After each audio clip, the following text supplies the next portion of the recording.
राधे राधे दोस्तों, आज हम शिव पुराण का पाठ शुरू करते हैं। शुरू करने से पहले मेरी आप सबसे विनती है कि मेरे चैनल को सब्सक्राइब, लाइक और शेयर करना ना भूलें, ताकि हम आपके लिए अच्छी अच्छी कथाएं और पुराणे ला सकें। ओम नमः शिवाय। चलो आइए शुरू करते हैं। आज हम विश्वेश्वर संहिता का प्रारंभ करते हैं। चलो आइए शुरू करते हैं। प्रयाग में सूत जी से मुनियों का तुरंत पाप नाश करने वाले साधन के विषय में प्रश्न, जो आदि और अंत में तथा मध्य में भी नित्य मंगल में है, जिनकी समानता अथवा तुलना कहीं भी नहीं है, जो आत्मा के स्वरूप को प्रकाशित करने वाले देवता परमात्मा है, उनके 5 मुख हैं, और जो खेल ही खेल में अनायास जगत की रचना, पालन और संहार अथवा अनुग्रह एवं तरुभाव रूप 5 प्रबल कर्म करते रहते हैं। उन सर्वश्रेष्ठ अजर अमर ईश्वर अंबिकापति शिव भगवान शंकर का मैं मन ही मन चिंतन करता हूँ। व्यास जी कहते हैं, जो धर्म का महान क्षेत्र है और जहाँ गंगा यमुना का संगम हुआ है, उस परम पुण्य में प्रयाग में जो ब्रह्मलोक का मार्ग है, सत्यव्रत में तपस्या करने वाले महातपस्वी महाभाग महात्मा मुनियों ने एक विशाल ज्ञान यज्ञ का आयोजन किया। उस ज्ञान यज्ञ का समाचार सुनकर पौराणिक शिरोमणि व्यास शिष्य महामुनि सूत जी महामुनियों का दर्शन करने के लिए आए। सूत जी को आते देख वे सब मुनि उस समय हर्ष से खिल उठे और अत्यंत प्रसन्न चित्त से उन्होंने उनका विधिवत स्वागत सत्कार किया। तत्पश्चात उन प्रसन्न महात्माओं ने उनकी विधिवत स्तुति करके विनय पूर्वक हाथ जोड़कर उनसे इस प्रकार कहा। सर्वज्ञ विद्वान रोम हर्षणी जी, आपका भाग्य बड़ा भारी है।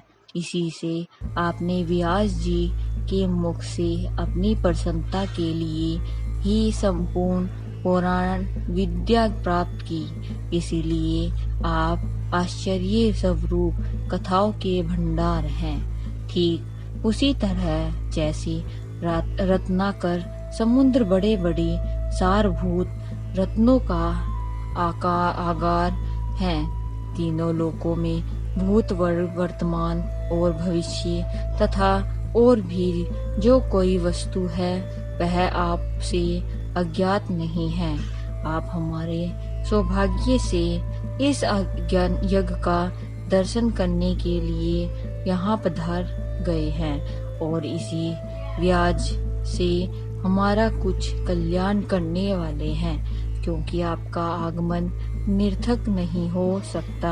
हमने पहले भी आपसे शुभाशुभ तत्व का पूरा वर्णन सुना है, किंतु उससे तृप्ति नहीं होती। हमें उसे सुनने की बारंबार इच्छा होती है। उत्तम बुद्धि वाले सूत जी, इस समय हमें एक ही बात सुननी है। यदि आपका अनुग्रह हो तो गोपनीय होने पर भी आप उस विषय का वर्णन करें। घोर कलयुग आने पर मनुष्य पुण्य कर्म से दूर रहेंगे, दुराचार में फंस जाएंगे और सबके सब सत्य भाषण से मुंह फेर लेंगे, दूसरों की निंदा में तत्पर रहे होंगे, पराये धन को हड़प लेने की इच्छा करेंगे, उनका मन पराई स्त्री में आसक्त होगा तथा वे दूसरे प्राणियों की हिंसा किया करेंगे, अपने शरीर को ही आत्मा समझेंगे, मूढ़ नास्तिक और पशु बुद्धि रखने वाले होंगे, माता पिता से द्वेष रखेंगे, ब्राह्मण लोग रूपी ग्रह के ग्रास बन जाएंगे।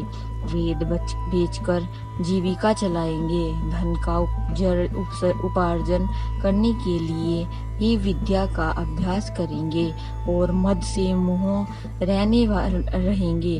अपनी जाति के कर्म छोड़ देंगे। पराये दूसरों को ठगेंगे। तीनों काल की संधियों प्रयास दूर रहेंगे और ब्रह्म ज्ञान से शून्य होंगे। समस्त क्षत्रिय भी स्वधर्म का त्याग करने वाले होंगे। कुसंगी, पापी और व्यभिचारी होंगे। उनमें शौर्य का अभाव होगा। वे कुत्सित चौर्य कर्म से जीविका चलाएंगे। शूद्रों का सा बर्ताव करेंगे और जिनका चित्त काम का किंकर बना रहेगा। वेश्य, संस्कार भ्रष्ट, स्वधर्म त्यागी, कुमार्गी, धनोपरायण तथा नाप तोल में अपनी कुत्सित वृद्धि का परिचय देने वाले होंगे। इसी तरह शूद्र ब्राह्मण के आचार में तत्पर होंगे। उनकी आकृति उज्जवल होगी, अर्थात वे अपना कर्म धर्म छोड़कर उज्जवल वेशभूषा से विभूषित हो व्यर्थ घूमेंगे। वे स्वभावतः ही अपने धर्म का त्याग करने वाले होंगे। उनके विचार धर्म के प्रतिकूल होंगे। वे कुटिल और द्विज निंदक होंगे। यदि धनी हुए तो कुकर्म में लग जाएंगे। विद्वान हुए तो वाद विवाद करने वाले होंगे। उनमें को अपने को कुलीन मानकर चारों वर्णों के साथ वैवाहिक संबंध स्थापित करेंगे। समस्त वर्णों को अपने संपर्क से भ्रष्ट करेंगे। वे लोग अपनी अधिकार सीमा से बाहर जाकर द्विजित सत्कार कर्मों का अनुष्ठान करने वाले होंगे।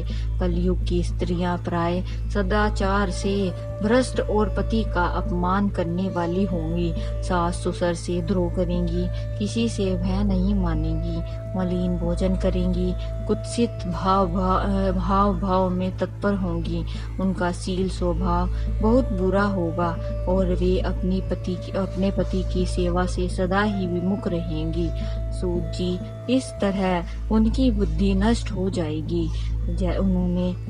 जिन्होंने अपने धर्म का त्याग कर दिया है, ऐसे लोगों को इहलोक और परलोक में उत्तम गति कैसे प्राप्त होगी। इसी चिंता से हमारा मन सदा व्याकुल रहता है। परोपकार के समान दूसरा कोई धर्म नहीं है।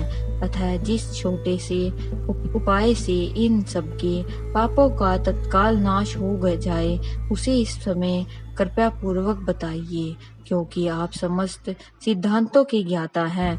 व्यास जी कहते हैं, इन भावात्मा मुनियों की यह बात सुनकर सूत जी मन ही मन भगवान शंकर का स्मरण करके उनसे इस प्रकार बोले। अगर आपको मेरी वीडियो अच्छी लगी तो बेल आइकन दबाना ना भूलें, ताकि आपको मेरे आने वाली वीडियोस का नोटिफिकेशन मिलता रहे। धन्यवाद। ओम नमः शिवाय।